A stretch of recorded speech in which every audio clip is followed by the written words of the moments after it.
Unemployment across blind and visually impaired populations around the world are shockingly high. Now, it is possible for individuals with RP to have a successful life and thrive in the workplace. And I'm going to look at a few of these people that have done so and give you some tips on how you too can be successful in the workplace. So, I'm just going to quickly take you through a list of a few people that have RP and have been very successful. Number one, Thomas Young, British scientist who made significant contributions to the fields of optics, physiology, and linguistics. Number two, Peter Ecker, a renowned photographer who's visually impaired and uses his unique perspective to create stunning images. Number three, Molly Watts. She is an advocate for accessibility and inclusivity. Molly is a motivational speaker and a technology consultant. Number four is Daniel Kish. Daniel is known as the real-life Batman, and he is an expert in echolocation and the founder of the World Access for the Blind.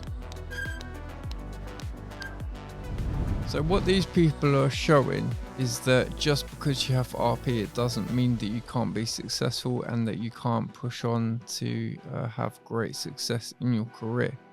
However, the stats about visually impaired, blind people and the workplace and unemployment rates is pretty shocking, and I'm going to share that with you now. So in the UK, people of working age that are visually impaired and blind, 77% of them are currently unemployed. Now in the United States of America, this number is 70%, but it's not much better and it's pretty shocking. It is widely recognized that visually impaired and blind people face significant challenges to accessing training, education and career opportunities, and this is a problem all around the world. So efforts to improve these stats on unemployment for visually impaired and blind people needs a little bit more than just allowing people to access education, helping them in the workplace. If we're truly going to see that number decline in the UK, USA and worldwide, then we need to make sure that we're advocating for VI and blind people. We need to support them, whether they're self-employed, entrepreneurs, or just looking to get apprenticeships or get started back in the workplace. We need more support.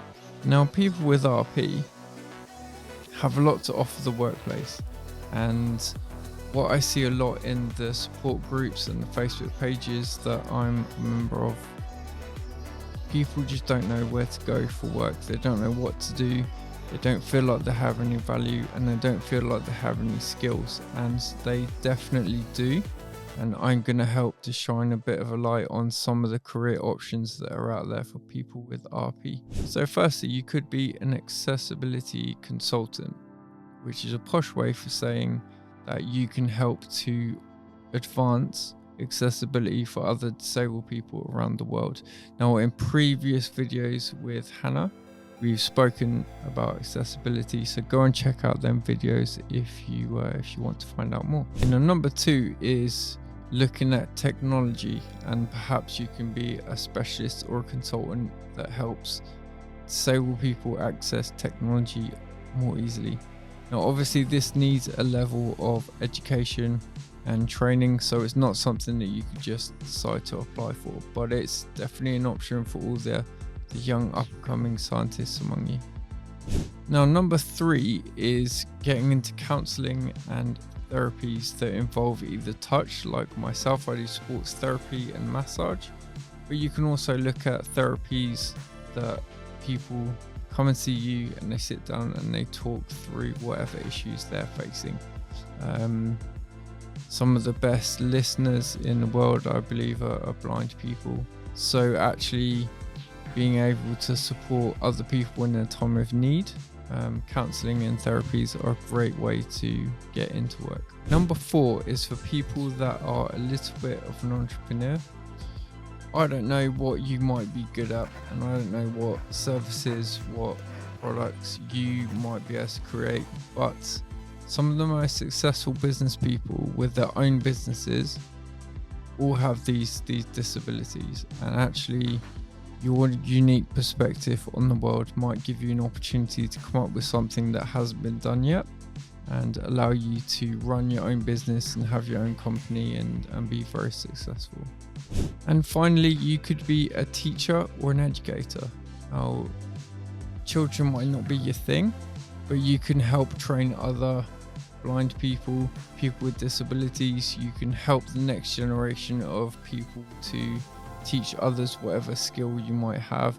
If you have a passion, basically, you could probably teach other people how to do the things that you know how to do. If some of that stuff feels like it's a bit too ambitious and, a bit unsafe and quite scary, which it can be for a lot of people, being your own boss and launching your own business, being a product tester, teaching other people, it might not be an option for you. So what I'm going to do is give you a few tips on how you can be a thriver in the workplace and work effectively with other people to enhance your career opportunities. Point one is you need to be able to communicate efficiently. So that is talking to other people, talking to customers, clients, but also communicating the fact that you have a visual impairment and you might need extra help. There might be situations that you are not able to deal with. So communicate effectively and make sure that everyone's aware and you're happy. Number two is utilize assistive technology wherever you can. However you want to use it. If you're old like me, it may be magnifying glasses. If you're young and understand things, then you can use screen readers, you can use, talking computers, you can use loads of stuff, but make use of assistive technology. And if your workplace doesn't have it, then communicate with them and ask for help and suggest things that might make you able to do what you need to do a little bit easier. And number three is organization skills. Now, we're not just talking about organizing yourself as a person, so writing notes, keeping a diary, keeping calendars, that sort of stuff. We're also talking about just being organized in your day-to-day life, day-to-day work stuff. Make sure that you are aware of deadlines, make sure that you prioritize certain things, because let's face it, if you've got a visual impairment, you need to make sure that you're keeping on top of all that stuff, and that's probably more important for you to be organized than it is for someone that can see really well. Number four is to seek support and extra training if you need it. Now, a lot of younger people in the workplace are quite scared to ask when they need more help because they see it as a sign of weakness, but it is definitely a strength to be able to tell your managers or tell people in your team that you need extra support and you want extra training to be able to do your job more effectively. So seeking more training and seeking support when you need it is a definite plus for the workplace. So finally, point number five is advocate for yourself. Now, RP is a difficult disease for other people to understand.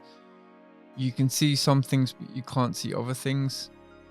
It's really hard for people that don't have RP or have never experienced RP to really understand what the disease means. So advocate for yourself in the workplace. Teach colleagues, supervisors, managers exactly what you need, what your shortfalls are and what your strengths are, and hopefully a good workplace will be able to use your strengths and mitigate the weaknesses. So by removing barriers and speaking up for people that are visually impaired and blind, hopefully we will start to see the statistics improving. People with RP have got a lot to give to the workplace and to the world in general. So hope this video has gone a short way to encouraging you to take action and get going in the workplace.